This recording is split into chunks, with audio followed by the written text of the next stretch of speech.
আসসালামু আলাইকুম বন্ধুরা, আপনারা এখন দেখছেন মোটু পাতলুর লড়াই।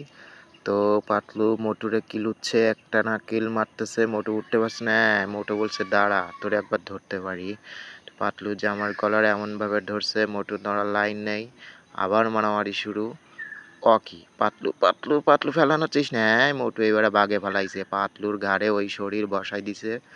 পাতলু আর উঠতে পারতেছে না। মোটুর দাঁত খেলাচ্ছে। পান খেয়ে মোটু মোটু আর কি বলে পাতলু। পাতলু বলছে তুই আমার মারলি কেন? হ্যাঁ, তুই একটু মেরি তোর দাঁত পাটি ছাড়াই দেবো। আর মোটু দাঁত কেলাচ্ছে, আর দেখেন পান খেয়ে মালের গাল কি হয়ে গেছে দেখেন, কোকিলের মতো কালো। আরে শালা লেলচা মোটু আর চিগুম্বড়া। হুম পাতলু আবার মনে হয় মারামারি বাঁধবে।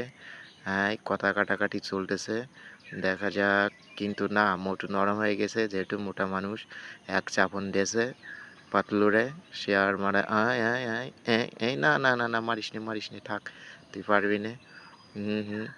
পাতলু সাইডে, মোটু আবার ওখানে হাত দেয় কেন, দেখা যাক। পাতলু এক সাইডে চলে গেছে। পাতলুর প্রচুর রাগ, দর্শক নীরব ভূমিকা পালন করতেছে। মোটুর কাছে শুনতেছি তুমি পারবা, বললো ধরলে এক হাত দিলে নড়তে পারে। সবাই চ্যানেলটি সাবস্ক্রাইব করবেন।